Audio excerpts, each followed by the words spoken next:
Hi, my name is Lindy from Project Portfolio Office, and this video is aimed at providing a PPO administrator a basic understanding of data fields in PPO. So data fields are used to capture information in PPO that obviously also pulls through to your reporting outputs.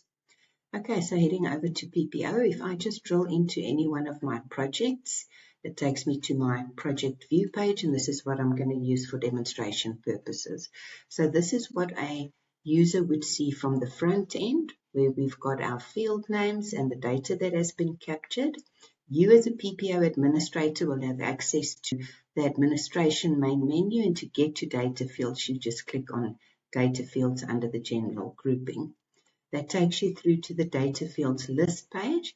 So on this list page, I can filter and focus on a specific entity that I'm currently working on, which is the project entity. Before I filter any further, here you'll see there is a number of fields that are blank, that are unused, that can be used to add new data fields. And at the bottom, we've already got pre-configured data fields. I can filter my list to say in use equals yes, and it only shows me the data fields that have already been configured. Okay, so except for all of the unused fields where you can customize and add your own data fields, PPO also allows you to add calculated fields. If I just filter my list further for calculated equals yes, here are a couple of examples of fields that have been calculated. So I'm just going to demonstrate the logged date as well as the project health. So calculated fields are fields that users cannot edit via the front end. So there's logic behind them. If I just go into edit mode, an example of a calculated field is the date when a record has been logged. So in edit mode, I don't have the ability to change it. Project health is also calculated based on the underlying health indicators. So I can also not change this RAG manually.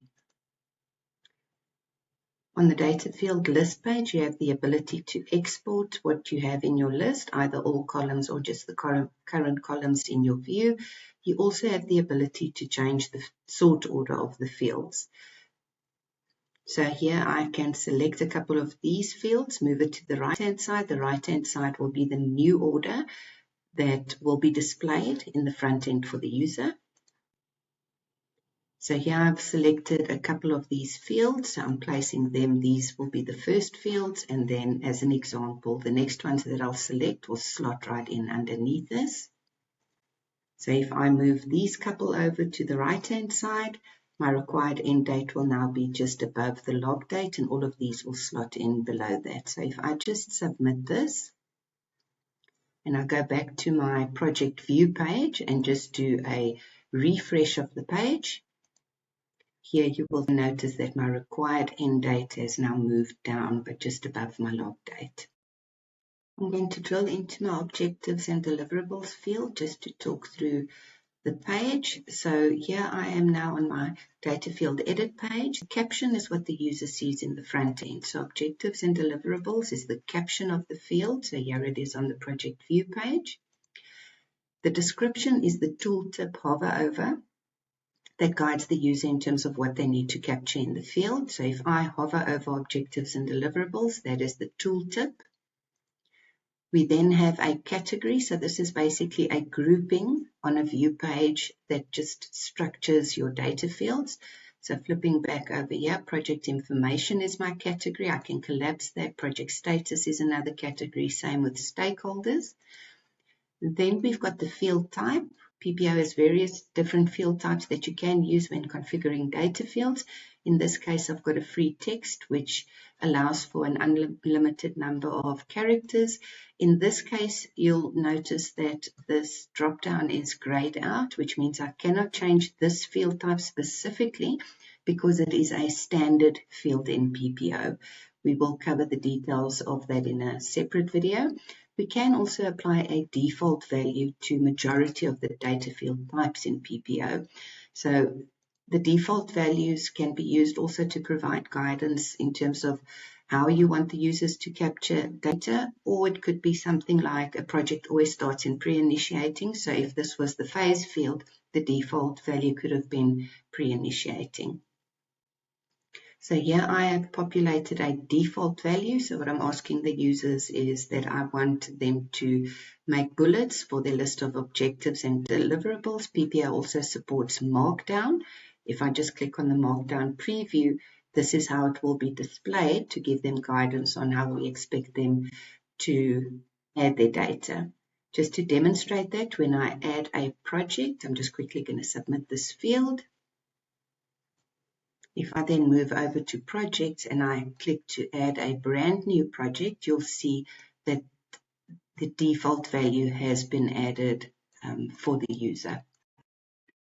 The required tick box on the data field edit page will determine whether a user will be forced to complete a field. So just going into edit mode on my project, the gray fields are required fields and the white fields are non-required. We have the ability to hide fields with the exception of standard fields. Only the PPO support desk can do that.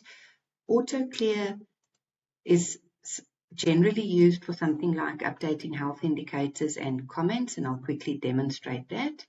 If I head over to my health indicator list page, because we want our project managers to provide an update on a specific reporting frequency, the comment that they provide, if I just go into edit mode over here, is auto cleared and allows them to provide a new comment. So that covers the auto clear. In use, whether this field is being used or not.